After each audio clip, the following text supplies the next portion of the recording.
on the importance of digital skills and technology in companies and education. Before I walk you through the program for the day, let me explain briefly what is DC4DM, Digital Creativity for Digital Maturity.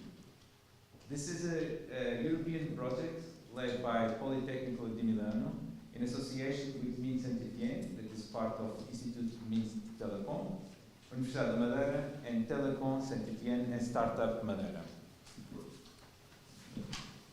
DC4DM aims to implement, apply, and disseminate within the European network of higher education institutes, SMEs, startups, and business incubators a human-centered educational model. The objective is to develop and empower creative digital abilities to strategically drive that application of the future emerging digital technologies in any fields, achieving digital maturity. As I've mentioned before, today we'll have a program in which we'll have presentations, a round table, and networking moments with our partners and guests for the day. Topics such as digital transition, remote work, sustainability, and digital nomadism will be addressed, ending the day with Maria Rita Camina from Politecnico di Milano. Without further ado, let's kick off the day with Pedro Calado, founder and executive director of Nearsoft Solutions, a software development and consulting company based in Portugal, specialized in cloud services and software project development. So, Pedro Calado. Camacho. Sorry, it's the other guy. It's the other Pedro. Thank you. Pedro, nós temos o pointer para baixo, para a frente. Entretanto, eu vou pôr o...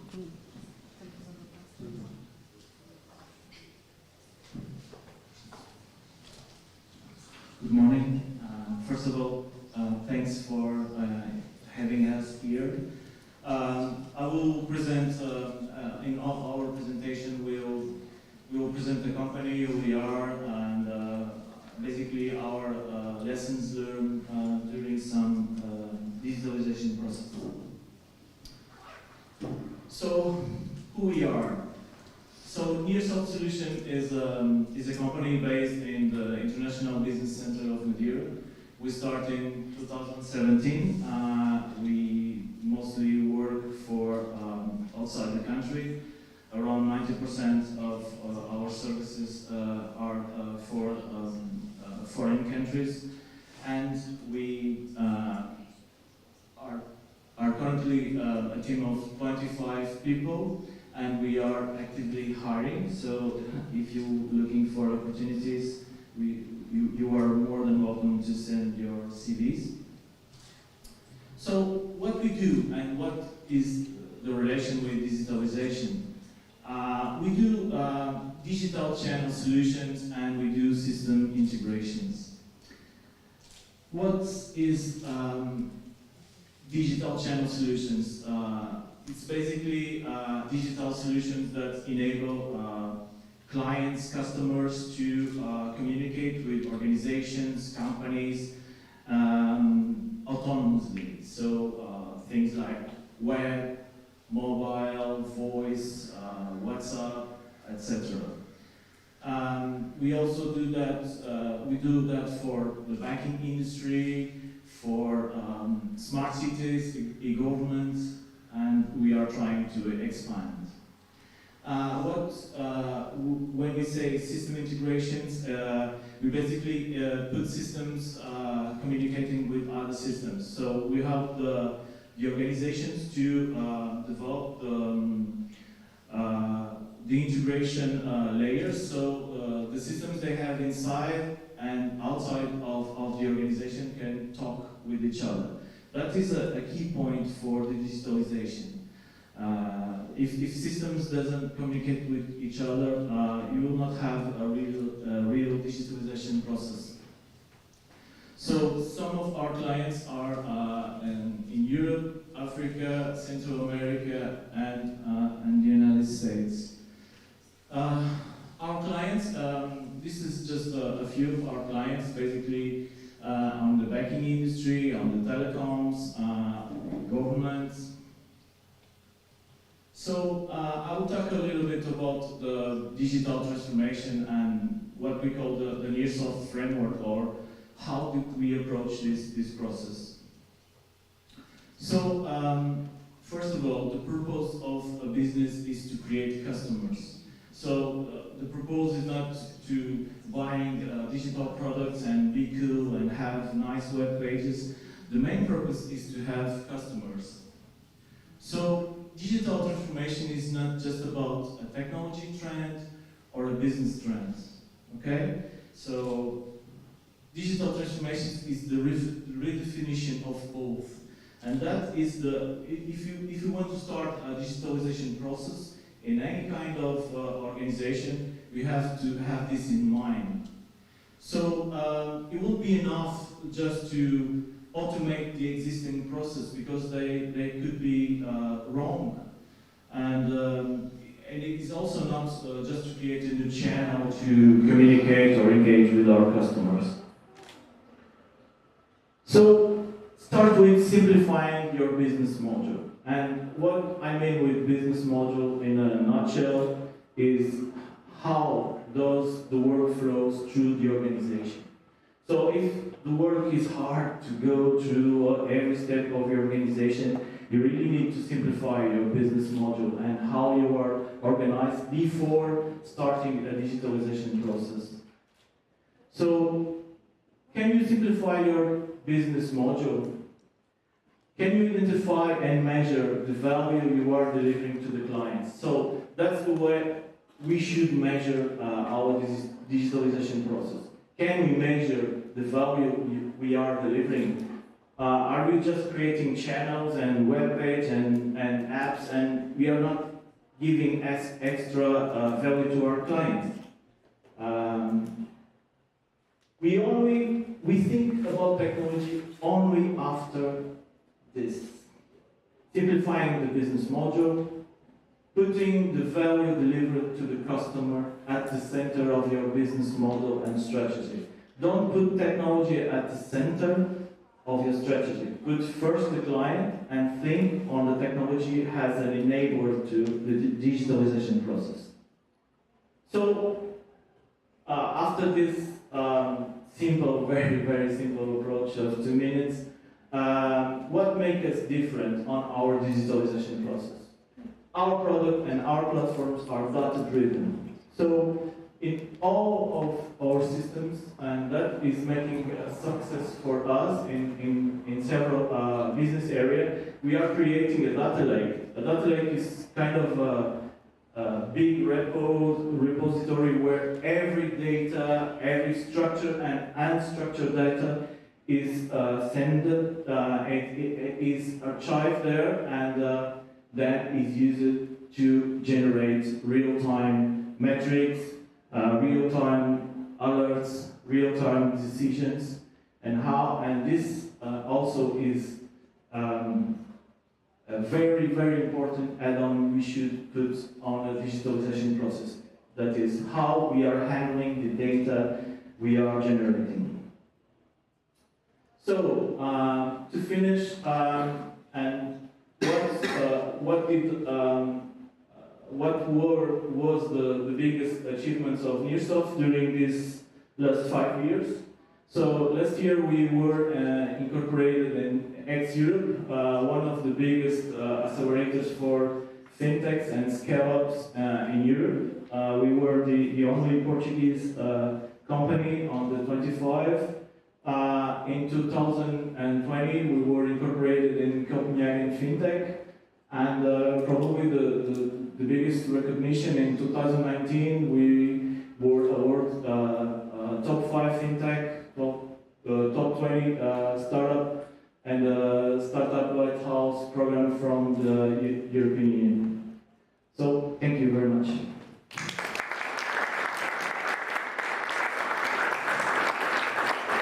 Thank you, Pedro. Very much. So we'll have a coffee break later on, and if you want to talk a bit with our guests, feel free to reach them and network with them. So next we'll have joining us Thomas Berndorfer, CEO of Connecting Software, a company that offers software integration platforms to ease engineers' daily work. Thomas, the floor is yours. Thank you very much. Hello. So, digitalization. Speak here, but it was very difficult. What is digitalization? It's everything and nothing. I would say it's improvement. Improvement of processes by using technology. Simple like that.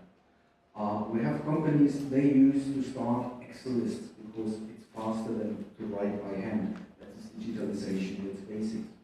Of course, we are more in the,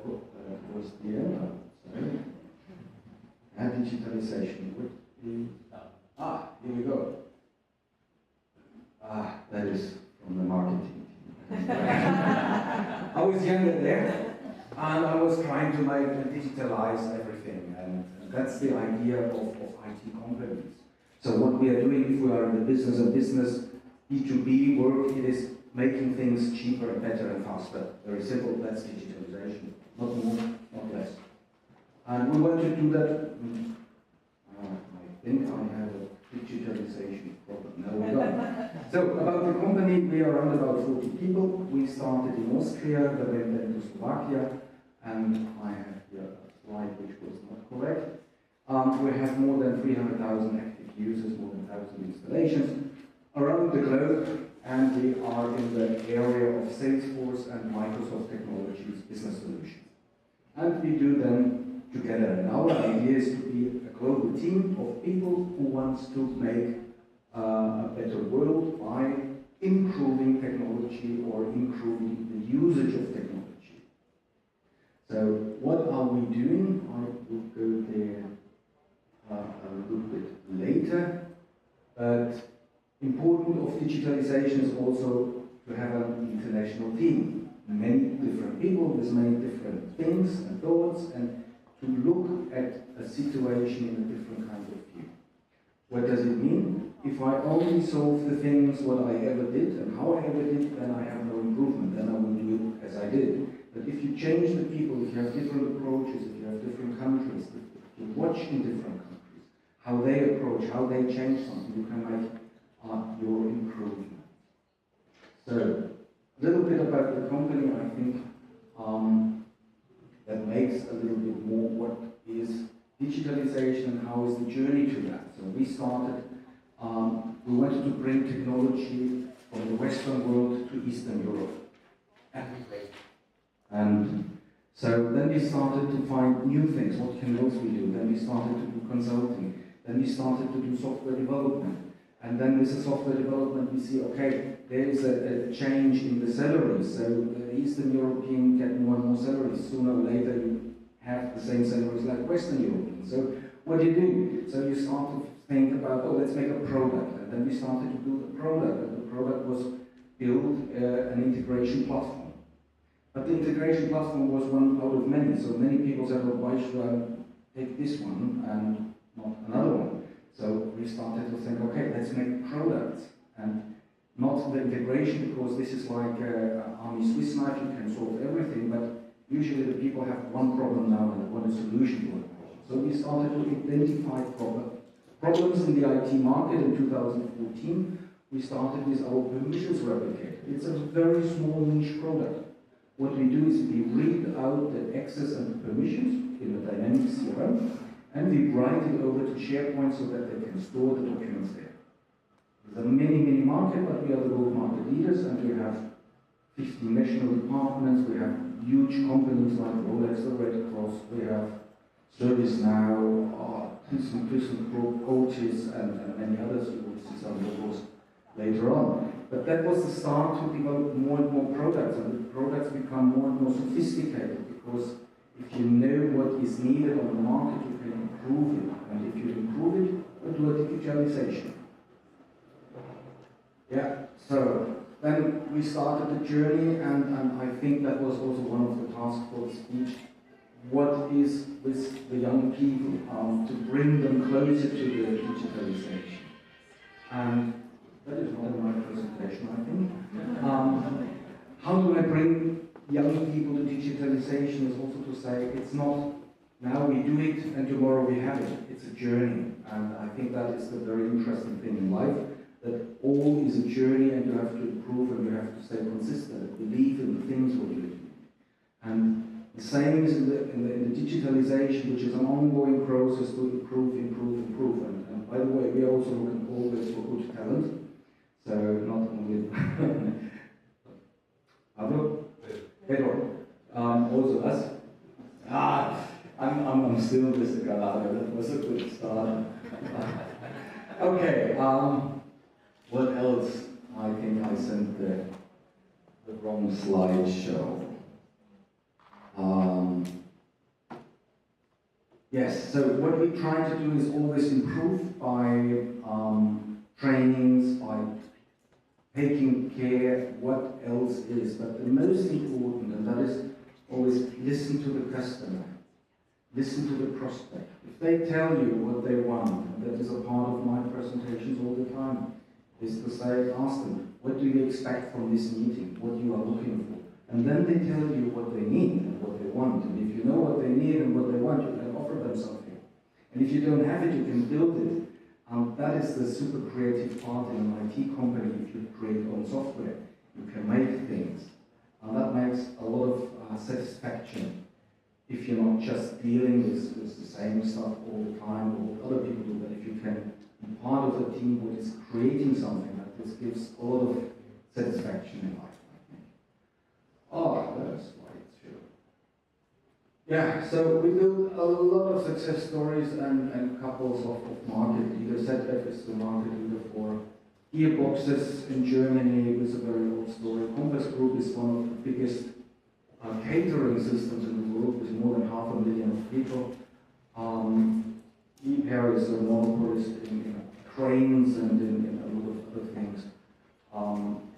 Not very important. Important is that we have made it possible to really this digitalization in a very early stage. We went out and sold from our place around the whole world without being there. So the process of that, what is today common after COVID, we did start that in 2013, and we were able to get even global customers and enterprise customers without being there with them and without talking to them, just via remote work, which is also a very interesting example of digitalization. So in the past it was not possible that you do not get you have to. Oh, well. But I think my voice is loud enough, right? Good. So the digitalization process to change the model, and in the beginning I did also the classical stuff. I'm trying to knock on the doors, going to exhibitions, print leaflets, and then I started to change and said, no, the people, how do they find new products? What do they do when they want something? Do they go to exhibitions? No. What do? They Google it. So I said, okay, let's be on the top page that we found in Google. Now everybody knows that actually 2013, it's a long time ago, it's 10 years. These days, the people did not know that how to do that. And we were one of the first. And then we started to use Teams. Everybody uses Teams now. Not only because of COVID. 10 years ago, we were very, very early in everything there.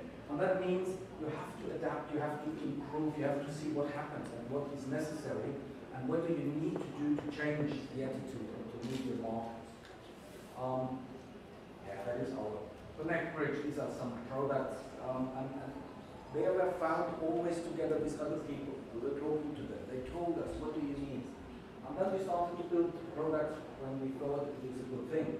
The second one, that's a very interesting thing. Here we are going out, having a big deal with the Singapore government, and we most probably we won a POC, and we will be now in a good tender, and we make it.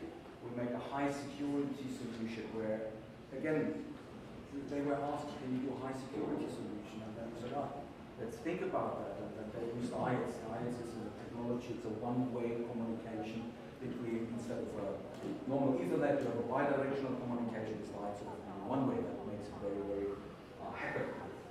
And here the Singapore government, the militaries, will decide to go this way. That makes us very proud. Then we have, as you see, we have a lot of things with Dynamics and Salesforce, and these are all add-ons. Really innovative is our newest stuff. That's a digital factory. That's the blockchain solution that we have, and we do not need anything cryptocurrency, and I hope everybody of you did not lose too much money in the last month. What we do is we use the blockchain to secure information. What we are doing is we're taking a digital seal from any kind of digital information and we store it in the blockchain. And now the time was faster than I thought. I have to very speed up now. And now we have the possibility to make a copy of a hash into the blockchain, which means we can prove that the digital information at a certain time is still valid, which is very interesting, and we use it for documents, not for money transfer or other things. The question is always you can use existing technology and adapt it to different markets, which is also very, very funny. And then, Mr. President. So that is a little bit about we did a lot with the teams, we did always some stuff and try to improve things, and there's a couple of customers we have, and I'm jumping fast. Very, very excited I am that we have now Chinese and Japanese customers. They have a totally different attitude.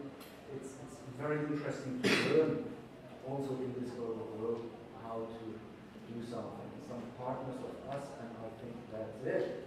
Thank you very much, and I hope I could give you a little bit of it.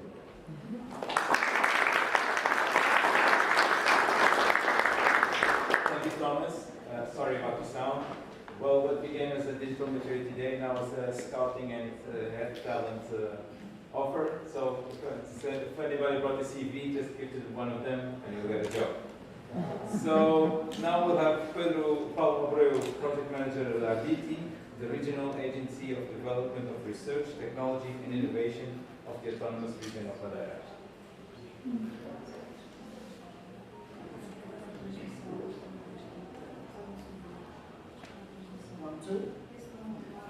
I'm not going to try and hire anybody. Okay, so my name is Paulo Abreu. I'm project manager at Arditi. Arditi is the leading partner of the Smart Islands Hub, which is what I'm going to talk to you a little bit about today. But before we go into that, if this works,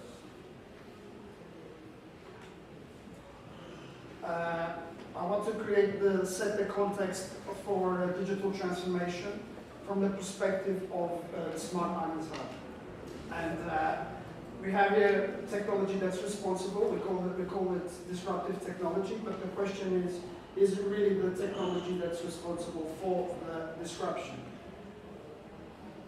So, to create the context, we're going to compare the evolution of companies with the way that technology evolves. So let's start building here an axis, and this line represents the evolution of business, the way businesses develop in a linear way, which is very easy for our human brains to understand. But when we talk about technology, it's a completely different story, and we have three main reasons for that. First, processing power roughly duplicates doubles every 18 months.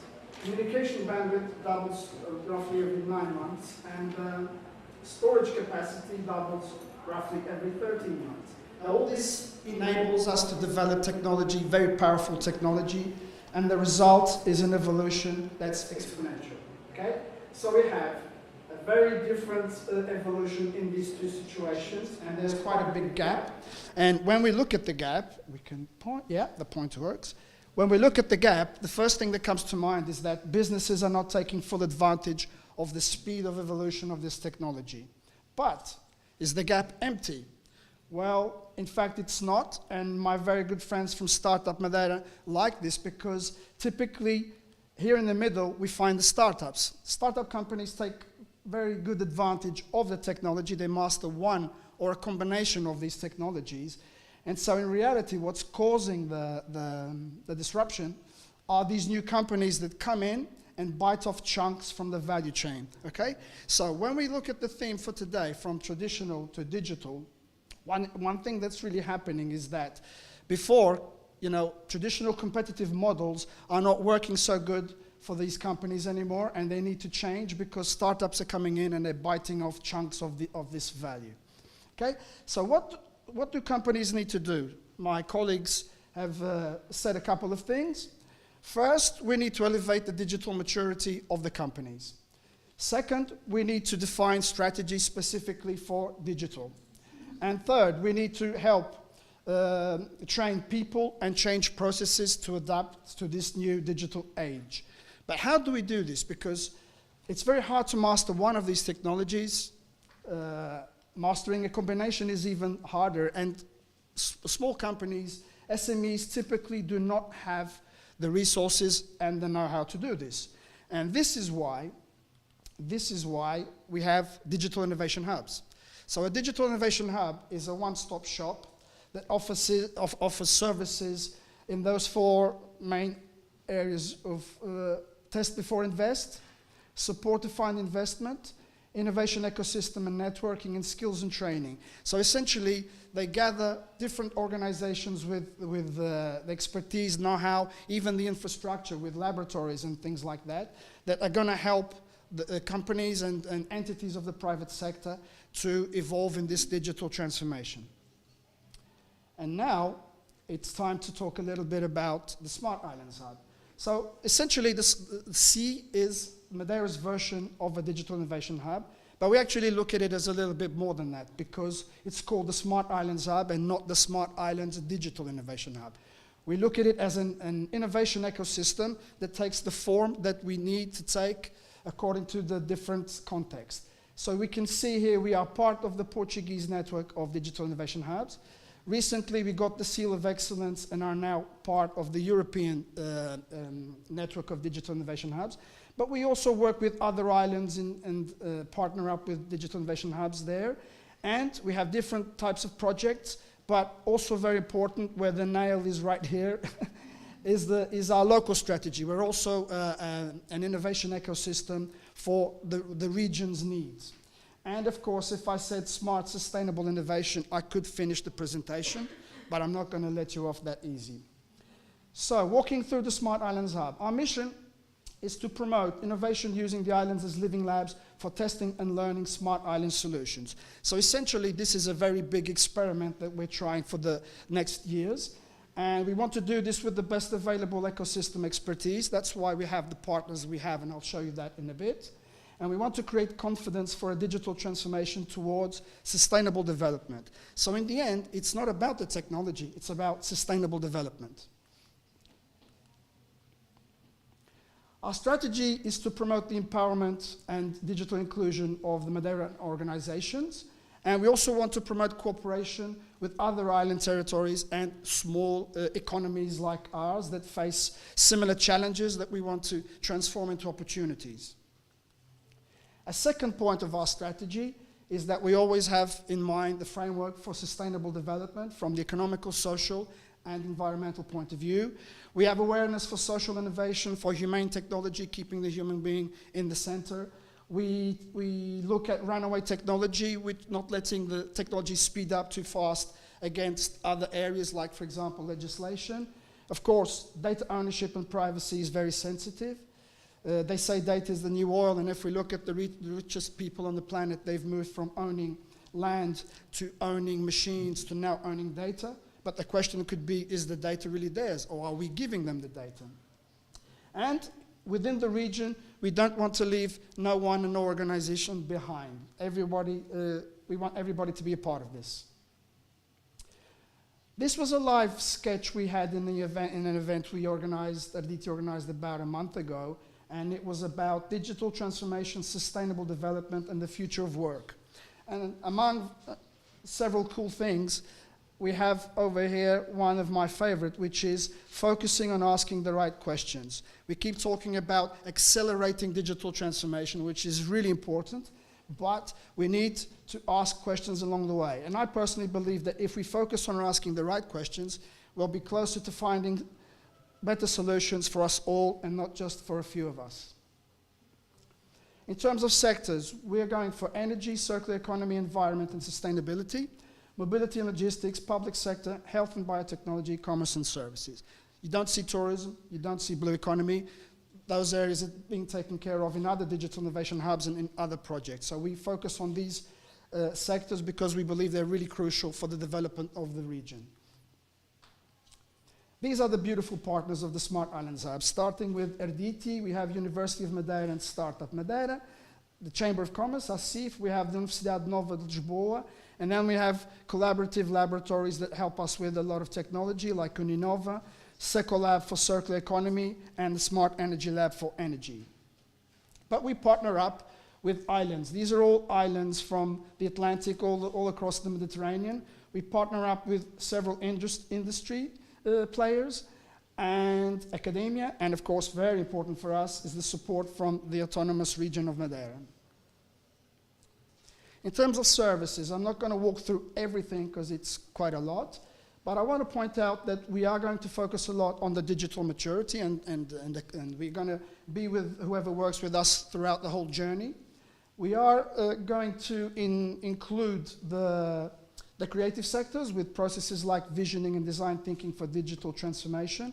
And we're going to have a lot of acceleration programs, boot camps, retreats. We're going to work also with the technology, with artificial intelligence and cybersecurity as our main technologies, but we're going to talk about also blockchain, Internet of Things, AR, VR, and so on. We're also going to focus a lot on the energy, and here also important for us is digital transformation for circular economy, among a lot of other things. Of course, skills and training, we're going from basic digital skills to advanced digital skills, and very importantly, upskilling and reskilling, helping people even change career and be better equipped for this new digital age. And for the future, well, this is what it looks like for us. And I did it under 10 minutes. Thank you very much.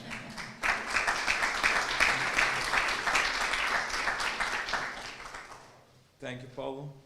So now it's time for a quick break, for a quick coffee break. We'll have a coffee break until 11:30. So if you want some coffee, chat a bit with our guests, chat among each other, feel free to do so. Diva will be guiding you through the coffee and the cakes. So if you want to go for a coffee break, see you soon in a few minutes. Thank you.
E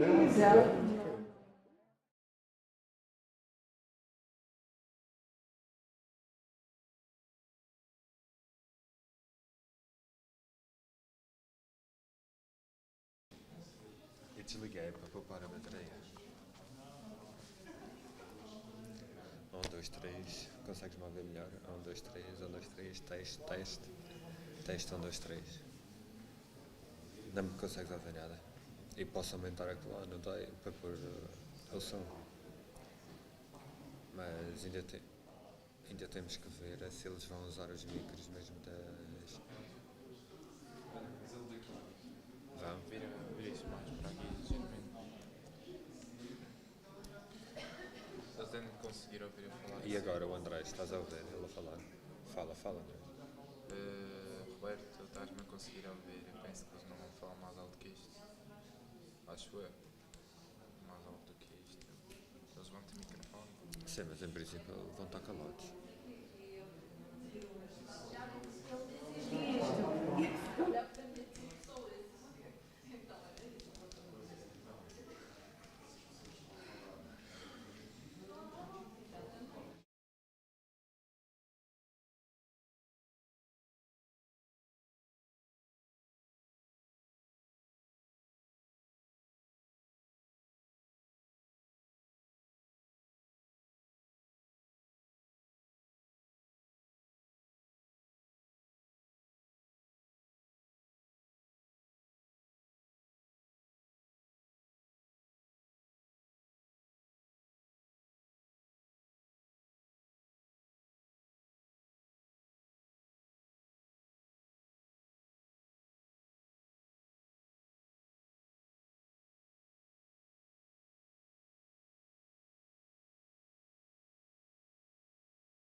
Start the second part of this morning with a very interesting round table to discuss digital transformation in education. Sharing their views and opinions, we'll have Andreia, Regional Director of IT, Luís Gaspar, Head of Technologies and Innovative Learning Environments at Regional Education Department, and Elsa Fernandes, Vice Rector of the University of Madeira. This roundtable will be moderated by Michaela Vieira, Project Manager at Startup Madeira.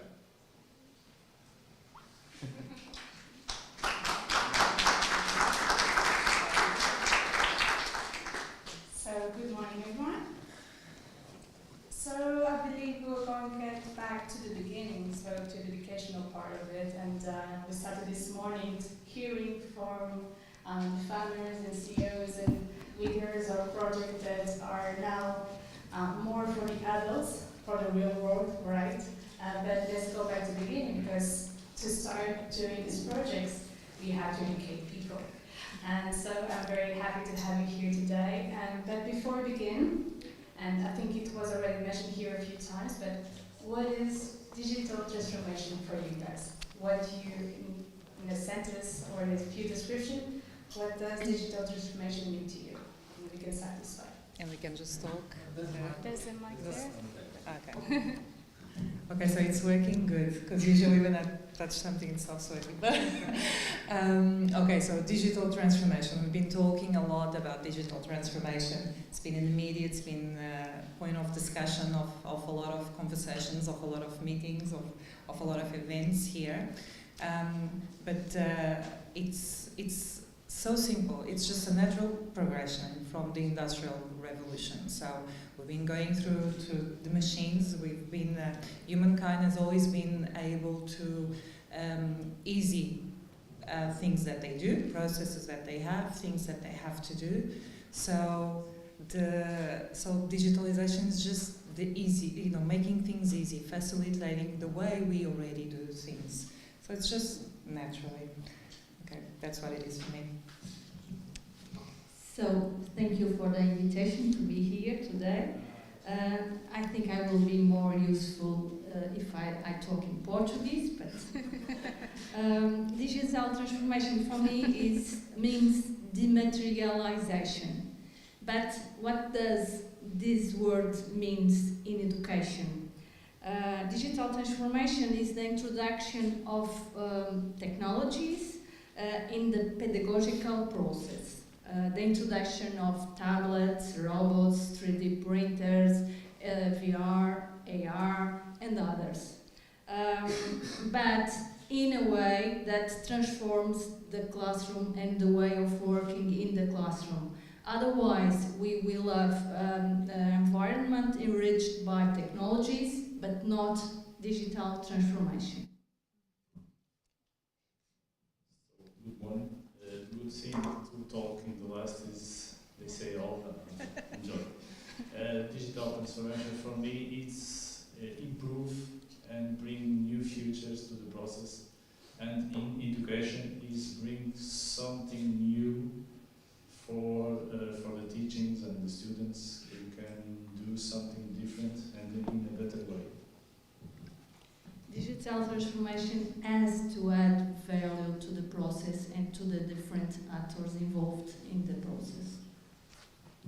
No, this is perfect. Thank you. A great answer. So I think we can kind of divide this conversation by topics, and let's start, I guess, by education by itself. So, Luís, I know you have so many things to share, and you're very excited to be talking with us this morning. But and you already touched there at a point, so I want to grab that moment. Is what kind of strategies have been implemented in schools that you think are being, oriented for the digital transformation guidelines? First, hello? Miss? Okay, we can change. Maybe. First microphone must works. No, I'm joking. In education, I think in all other areas, many people think digital transformation is take the paper, put in some scanner and in the cloud. In the digital transformation is okay now, but in education, I think this new approach, this new technologies is to bring something new to the classroom. And if we put this equipment, this new technologies to do the same without them, it's not enough, and it's not the most important. I think we must bring something new strategies, but here Elsa is the specialist for talking that. But for example, the flipped classroom is a good strategy to work because the students have the objective and can do the learning by self or in groups of students, and to achieve that object. But the most important is to do something different, to do something most nearly to each student, the way they learn, the way they see the things. And the other thing important of this transformation is to include all the students in the process. I think, more or less. But Elsa will talk with love. Do you believe? Yes, I always talk with love. Yes. So it's the same question? Yes. I can talk about the strategies that I usually use with my students, and with my students will be professors when they grow, and I work with teachers, teacher training in service and pre-service and in service. And the strategies that I use to work with them is hands-on, with active methodologies where students and professors training, they do things they don't see me doing, and it's a huge difference to do or to see others doing. A robot in the hand of the professor is not the same, is not empowering for the students. It has to be on the hand of the students, and he or she has to program it and has to do things in order to solve the problem that we put to them. Another important thing is the big idea, the problem, the project that we propose to students. Usually I don't focus on the mathematical contents, that is my main area. I focus on a big idea. For instance, we want that students learn statistical contents, but we did not say you will study statistics in this way. We propose them to do a robo race. And then during the process, all the statistical concepts emerge from the process. And at the end, we have only to say this is the media, or to say the names of the concepts that they are dealing, or to say to them, please research what this concept means, or what this concept is called. This is one of the strategies that makes the students engaged, in fact, with the process. And this is what makes them to learn.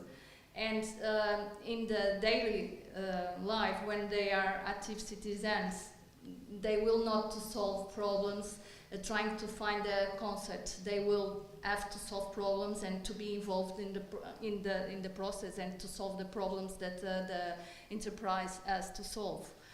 So I think it's important in preparing students to learn how to learn and to be successful when they are active citizenships.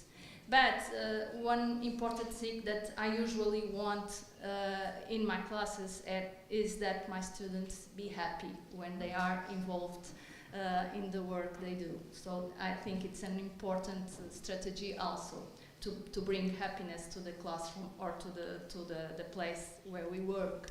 We spend most of the time in the school or in our workplace, so we have to be happy also there. Okay, so with me it's a little bit different because my students are a little bit older. Just to give you a context, what's happening here, like, you know, you've got the education here from primary school to secondary school. We've got university students, and when it comes to me, it's actually already in an employment environment. And because when students leave the schooling and leave education is forever. We're always learning. We're always educating ourselves. So even in employment, when we employed, we're not stagnant. And on top of that, you know, with digital transformation in technology, it's always there's always evolution, and we need to also keep on studying and keep on educating ourselves. And most of the things, and with the government, one of our main focus as well, it's on training of staff. And we have workers from different age groups, from different levels of education, from different backgrounds as well. And the challenge is actually getting it, having strategies that are very practical. So on a day-to-day, how does this skill or this competence is going to help me do my job? Okay, and that's where we find that we get communication across is when it's practical, because when you go from the theory from school to work-based area, then we need practical solutions. Okay, we're finding a problem even if there's a process that you do and you've been doing it for a long time, and the company or public entity or private entity does it this way. Okay, and you always have a chance when you look at the way things are done, okay, in getting better ways of thinking and being creative. What is a better way of doing this, okay? And that's important that you have from your education background from the beginning to learn how to think, not to learn how to do. So if you're learning how to, if you have that ability already, when you get into a work environment, you look at things and the things that are being made, and you can improve them, and you're constantly improving. And now improving, you're learning as well, because it's always a learning process. So the strategy here is actually applying whatever you want to teach, okay, to the practicality of the day-to-day of what people are doing. That's what I find that it's more strategic and works better when you have an environment where people come from all different levels and age groups, and they are used to do things one way, and then we have to slowly just show how things can be easier done in another way. And if it's them telling you the answer, even better. Mm-hmm. You see if this works. Yes. So getting back, very great answers, and we talked here about passion and what we're doing, about the needs in the markets, and having this own consideration. And you already touched about this, Luís, but what are like specific technologies that are now being used at school, and plenty of them, that goes into the needs in the market? I think in this moment, all schools in the region, some have much equipment than others, but in our schools we are working to bring these new technologies in the market, and is essential for the society, and we are applying this in the schools. Some technology we apply lots of here. For example, the concept of robotics. We work together in the university 20 years ago. 2005. More or less 20 years ago. And since that time to now, we are in the schools. We work with the students that concept with some projects, with some classes and with some groups of students. But now in this moment, all our schools, for example, all schools have robotics kits for explore that concepts. Our schools have 3D printers. Our schools have the concept of the virtual reality and augmented reality. But in this moment, our priority is to bring the whole system, is to construct an ecosystem in terms of these digitalizations for all parts work together. It's our focus in this moment because it's important for us not to explore that concept or that if they don't have communication between. That's a good answer, because whenever we talk about digitalization in schools, maybe we'll think about computers and good internet in schools, but it's so much more than that. So I'm glad that you touched that point. It's an essential part of the system, but it's not enough. It's more than. And most important in this ecosystem is the people. We must train the people. We must inform. We must. And when I say people, it's not the students or the teachers, it's the families, it's the whole society, because some of these new technologies, these new approaches, for that guys is something normal, but for the most of the families, it's not usually to do every day. And that work is very important for the system, because the schools is a safe place where families put their children every day, and we must transmit that safety in this digital, the same way when it's not digital. Elsa, yeah, we have time in the end, but if you want, is it considering this subject? Yes, it's about this subject. Yes, I have a daughter, and she is 11 years old. Yes, and about the technology in the school, it's interesting because I'm worried about they are too into the technology and not focused on thinking on the problem and on the process. You know, most of the children that I know of that age are more interested on getting things, fast things, than going inside and learning, like they focusing the attention on the process and the things. And I'm worried about the consequence of all this technology that we have at school. Okay, so basically it would be more like how we can make sure that the students are actually paying attention to the problem, to the challenge in the school, and not exactly while they are using the tablet or the computer, like to go to YouTube watching videos because the other colleague, exactly. Right? Yeah.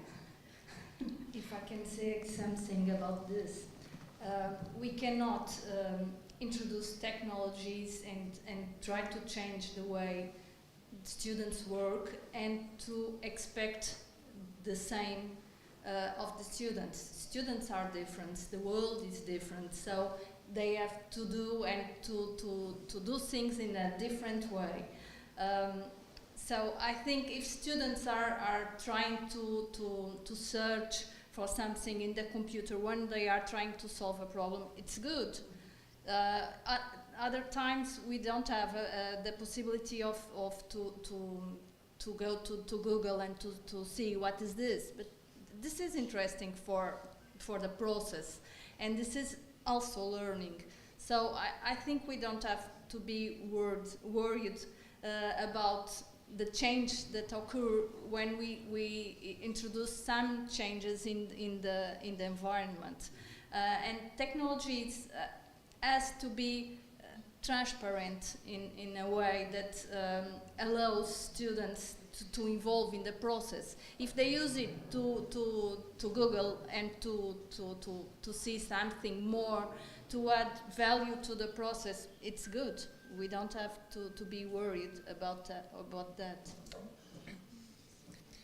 Yes, I agree. We are creative beings, and one of the things that technology does is actually putting the process-oriented tasks into automation, so we can think and we can be creative, and you can go and think about the processes. How are we going to make this happen, okay?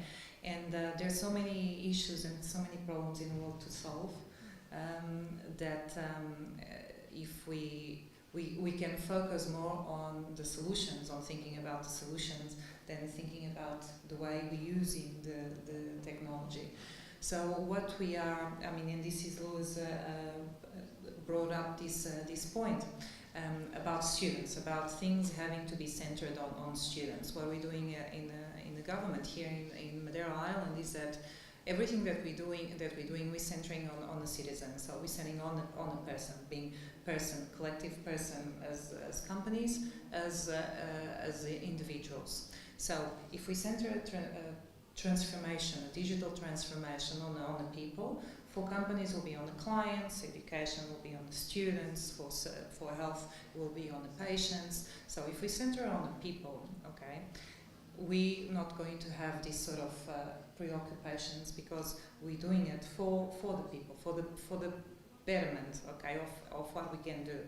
So, and focusing on that, I sometimes, you know, when I do a digital transformation of being a company, being an island or a city, if we focus on the people, we're going to get there. But usually I build like a little mandala.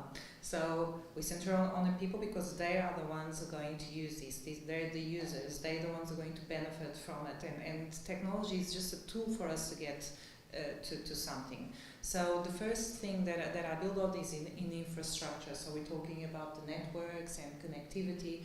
Very important, because if we're going to have new technologies, we need to have the infrastructure base able to cater for those technologies. So infrastructure is the key first.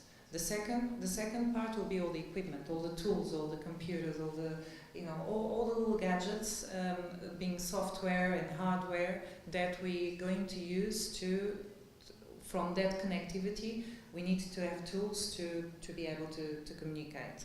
The third one, and must, you know, and most important, is the education. Okay, so people, if they have the infrastructures, if they have the equipment, they need to be able to use it in the best way possible, and they needed to know technology, to understand it, so they can use it to the better, you know, the best way possible. The fourth one will be connectivity, interconnection. All this equipment, all this network, and the people using it need to be connected for us to get, you know, better information, to make decision making, you know, a little bit easier. It's very important that everything is interconnected. So it's just sharing. It's like a sharing community. One of the things that we're doing here today is actually sharing these experiences and sharing these ways of, you know, different ways of doing things, and that's extremely important in a digital transition. The fifth one, and not last but not least, is actually cybersecurity and data protection. Very, very important. You're going to have you know, big databases. You're going to have a lot of information that are used, you know, for this technology, and it's paramount that, you know, the protection of the data is there, and that everyone knows about also the security measures that you need to deal with when you deal with this information, when you deal with this technology, and when you deal with this, you know, in this ecosystem. So that's what I think it is. Perfect. You just touched a few of the next questions, but I'll try to divide them right now. So you talked about technologies and how we should implement them even, and how important it is. And getting back to you, Luís, and like 2 weeks ago you were in another roundtable and you mentioned about this subject, so I'm going to get back there again because some of you guys weren't there and some important things were mentioned. And let's talk about the elephant in the room. So COVID definitely accelerated this many technologies, tools, even in the educational part of it.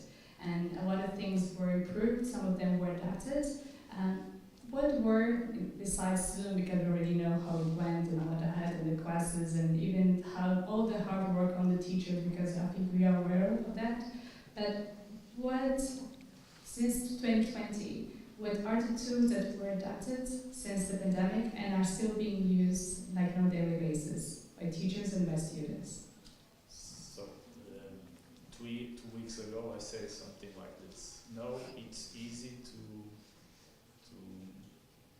bring this idea of digitalization from the education, but here in Madeira we do that before the pandemic, and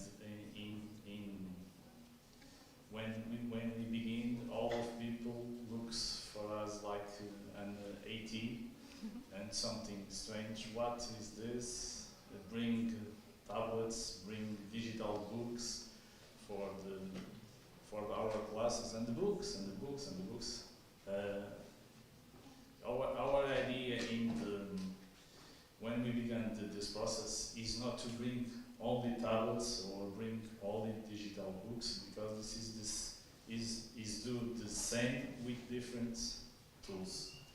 Our idea is to bring new futures, bring new contents, bring new ways to the students explore the concepts, and bring new ways for the teachers can apply different strategies with the students.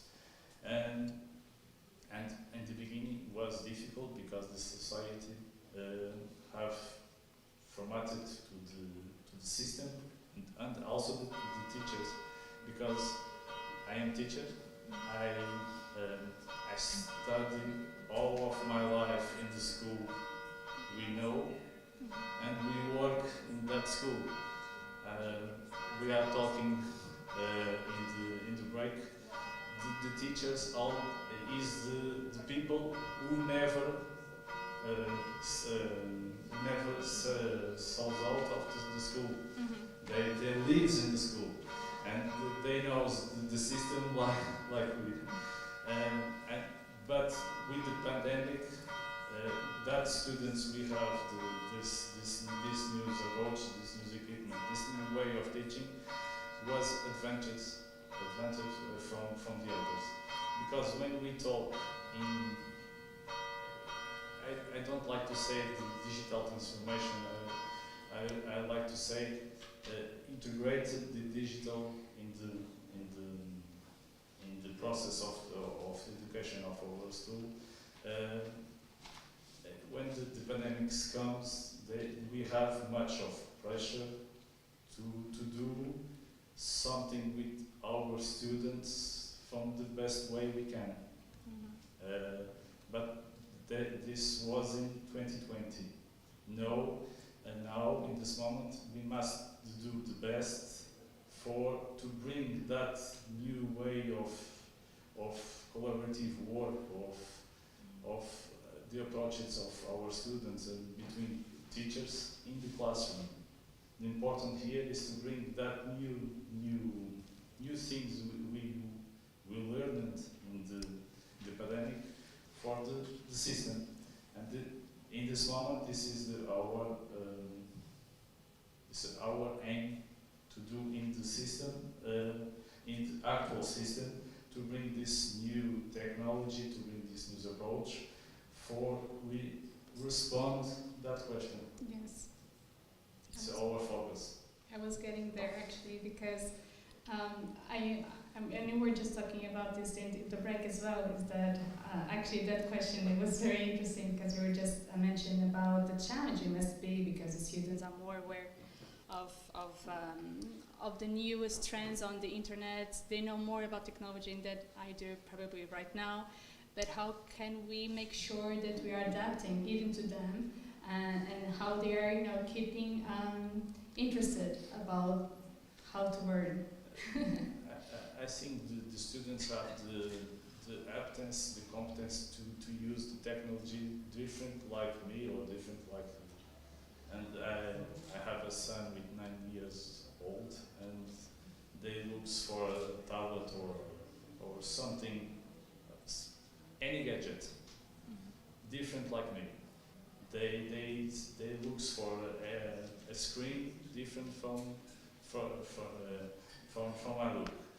But I think in this moment it's important to guide the teacher. Is more it's have to gain the competence to guide the students to choose the best contents for the process of learning.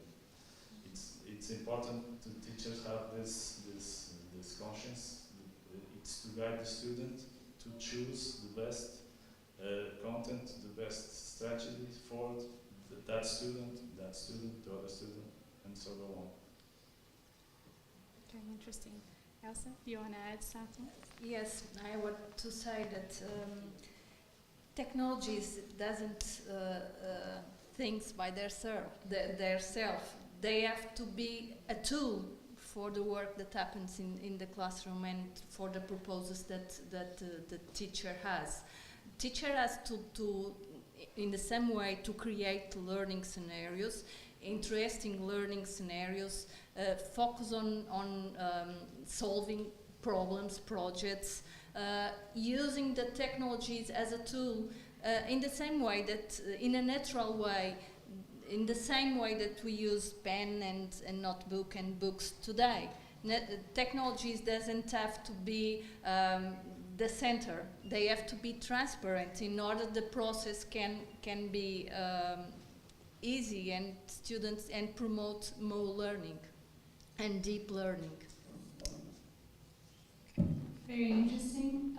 Andreia, and now that we talked about what has been changing even in schools and what are the newest trends and how even the technologies have been adapting to it, in the adult world, in the active personas that even Elsa mentioned before, what have been the biggest challenge, even before COVID and after in this moment? What are the newest type of professionals that are, the mic is not with me today, but what are the newest trends in the market right now, and even regarding technology, and even talk about how to teach better the professionals how to use technology, even cybersecurity, the importance of being aware how to use data on your daily basis. So even how is regional government trying to, they're not with me today, but how is the regional government trying to pass this message and even educating the new professionals and even the active professionals in the market right now? Okay. So when you get in the market and you go for employment, the first thing, and this is pre-COVID as well, it's attitude, okay? So you have to have an open mind to attitude. Your attitude needs to be positive and needs to be open-minded, because you're going to be dealing with a completely different ecosystem, a completely different system than what you're used to, and you have to adapt to that. And while you're adapting to that, you have to also think the way that you're doing that adaptation to see, okay, I'm adapting to this because this is a method or methodology that has been taught and has been used for all these years before I arrived here. Then once you adapt to it, you can see, okay, but I still have this problem and I still have to find a solution for this. So while you're trying to find a solution on how you better do this exact process, then you almost indirectly are finding a solution for the other people that are also having the same problem. So in the government, what you're talking about, cybersecurity and data protection, this is two extremely important elements that came. Obviously now we already have legislation in Europe that they suck that, but being in an island and we're having lots of tourism, we have citizens from all over the world, and as you know, the GDPR, it's based, that it's European based. So there's lots of other countries and there's lots of other people that are not aware of their rights in terms of privacy. But cybersecurity is one of the things that actually is impacting on everyone, because no one nowadays is safe using the internet. So it's very important to pass on that message. It's not to create any big panic, because it's just a normal issue. The same way that we have to protect ourselves when we go down the road and put our wallet inside our bag or inside our pocket instead of just there open. It's the same. It's the same basic ways that we have to do as well when we go on the internet, when we go on things. So that basic knowledge is very important to get to the citizens, not just in an employment context, because in the government we deal with a lot of it's a lot of data and data of the citizens, and the citizens, they have to be aware as well of their rights, because we're doing this to protect their rights, but it's also very important that the citizens know their rights, what to do when they're using the internet, when there's information that it's necessary, why is it necessary, for what reason is necessary to be put on the net, and you have to be careful with all these measures. I'm still having your word, Andreia. What has been the importance of doing this, like employee training, even inside of the companies, and doing the upskilling, reskilling, even inside of the subjects or even other regarding technology? What has it been? Has it been very active? Is it supposed to happen even more in the coming future? How's it going? Yes, in terms of training, like I said, it's the continuity and it's an evolution of things. So it starts early. It starts early, exactly. We sat here on purpose. It starts early. Very important at university bases as well to be prepared for this type of environment, but also it's a continuity. You always think, okay, you have your degree, you finish your schooling and you're done with it. No. You always have to learn. You're constantly learning. Sometimes self-learning and sometimes it's not. So what are we doing now? Obviously, as well as an effect of COVID as well. So we're dividing all the training in presential and online. So a lot of online courses are very good. We have to be very careful as well, and to the audience, like to the user, because some people learn in the learning ways that specific learning ways that people do things. Some people online they get an advantage. They can do it and it's quick and it's easier.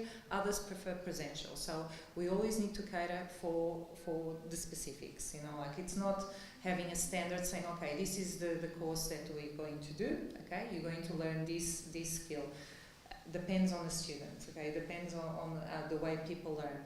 Some people can have the online and understand everything. Some people prefer that interaction, presential interaction with the trainer, which then we can do a pop-up with the presential training. But it really depends on people and the skills they already have, and the skills that they have to have. Okay, so thank you. Elsa and Luís, this next question is for both of you, for university, and even for young students, I guess. So considering all of this, the subjects that Andreia was just talking before, is what are the newest and what kind of technologies you would like to see being taught in schools, in university, in the next 5 years, let's say that? I will talk about what we do at the university for training teachers. Teachers need to be trained. They need to learn how to use the technologies in the classroom in this way with new methodologies. Since 2005, as Luís said, we have been working with robots. We started a project with robots to learn mathematics and informatics at that time, and I can really remember when we went to schools to do teacher training. Some teachers say, joking, but they said, it's nice, it's beautiful, but it is the Elsa's madness. Now all the schools as robots, and I hope teachers are working with robots. In 2014, me and my team, we started working with introducing 3D printing and VR and AR in the school, doing training for teachers in this area.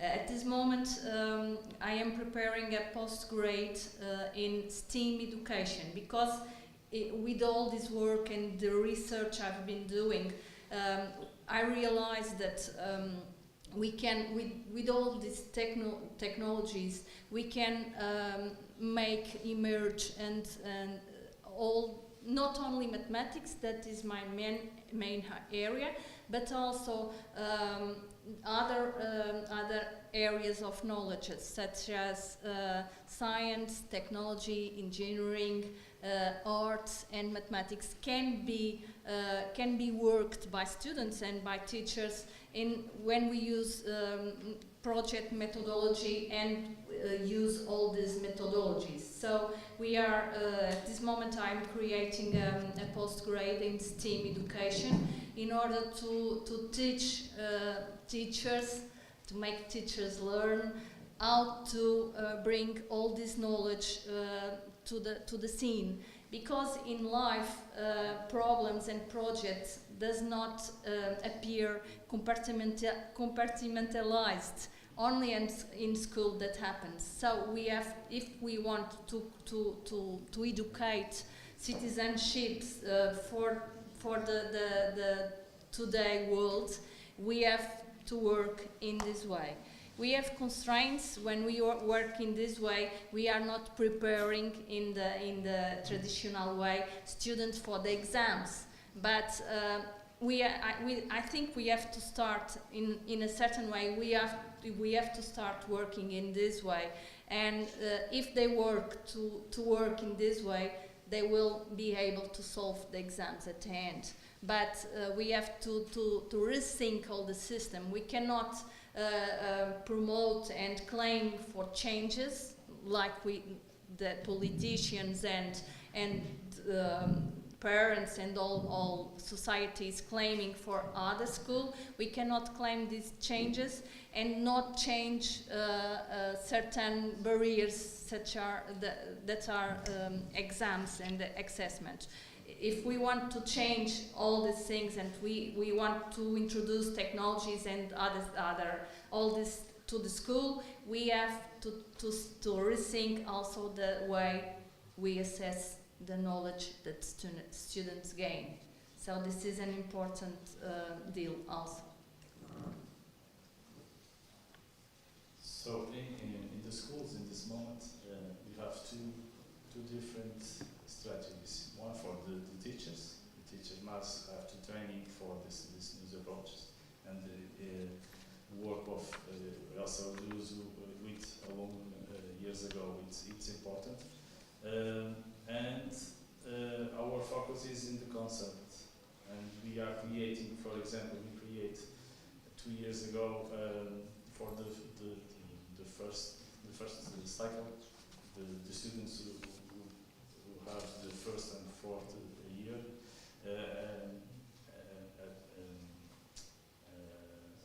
a discipline calls a science of computation. Our idea is not creating programmers for life, but to use that concepts in many areas of the knowledge. The STEAM, we are working with the schools with the STEAM, so this is a good news. We have a post graduating in STEAM. I hope many teachers comes to the university to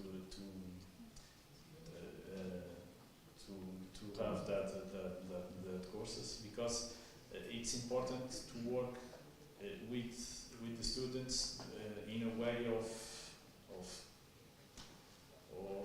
to bring the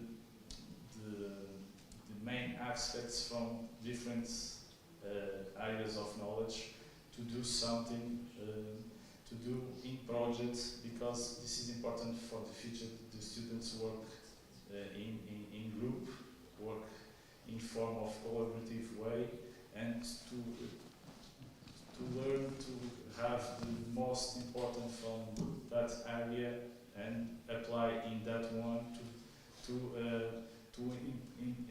implement in that work, now in school, but in the future in their working. So the technology is important, and we are investing in technology in the schools, but the technology is the way for do something different, for do these new approaches and these new concepts.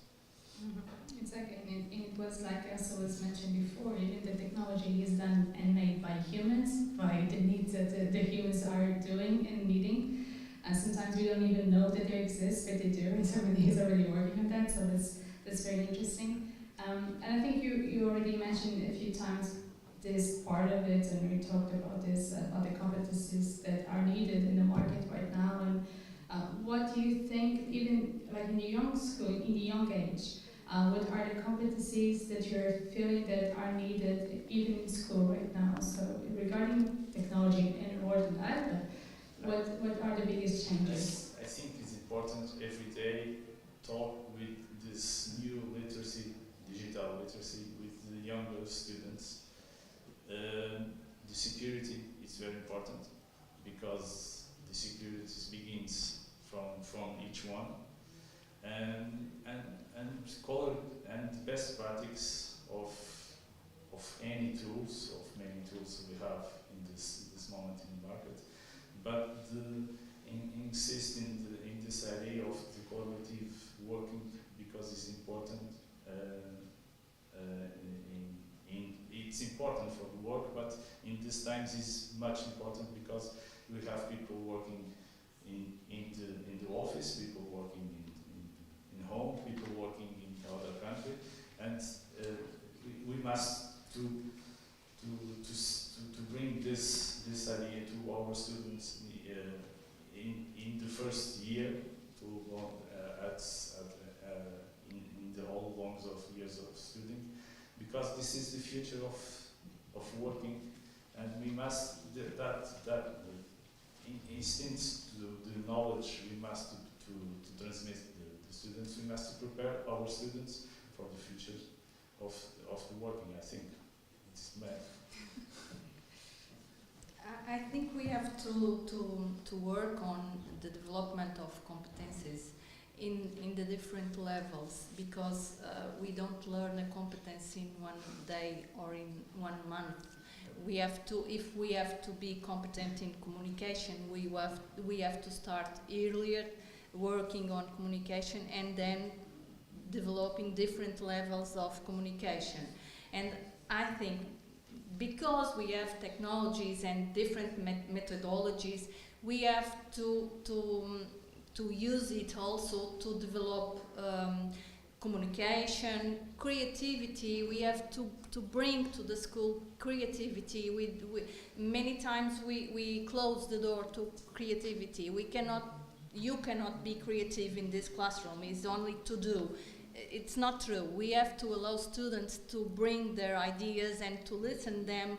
They have such a lot of good ideas, and that can enrich the process. So we have to look to students' expectations and to design learning scenarios that put in the expectation, the foreground of the students, what are their expectations. That is important to develop the competences of entrepreneurship, creativity, communication, critical thinking. All this must be on the aims of the teacher also, not only the scientific contents. It is very important to make students to learn the scientific content, the scientific contests, but to create learning scenarios that allows students to learn the scientific contents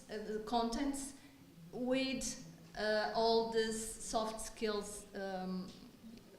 How to say? Attached to the environment. Thank you. And Andreia? I fully agree with that, because as I was discussing before, soft skills are very, very important when you get to an employment environment. You're going to use more soft skills than scientific skills sometimes. And one of the things that we also have to, if we're going into the digital world, there's a world without barriers. So you also have to be prepared to speak a common language if you're going to share, like Luís mentioned. You have to prepare the students afterwards to be working, on their computer, maybe in another country, with people from other countries. With, nowadays if we have a laptop, we're working.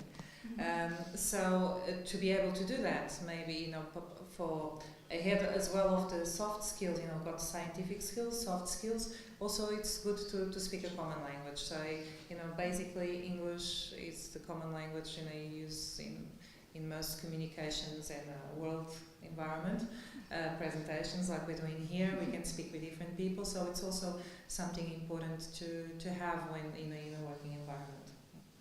That's indeed very interesting. In actually, we also be talking about that, a bit of the future of work and how is that even changing. So if we have that approach, even for the young students to know that can be happening, it's interesting. Then I'm going to be opening the session for open mic, so if you have, not to sing, but to make questions, okay.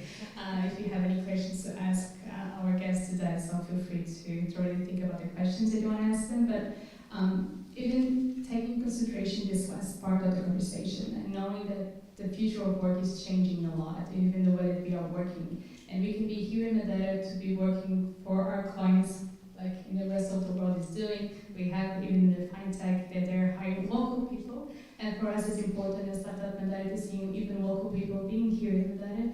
But how can we already put that seed already on the young students, like, hey guys, you can be learning here in Madeira, you can be even learning outside of Madeira, but you can be here working and retaining the local talents. How can we already do that even for the young kids?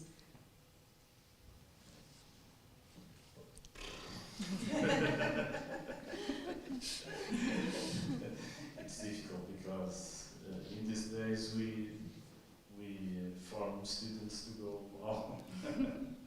I think that's we must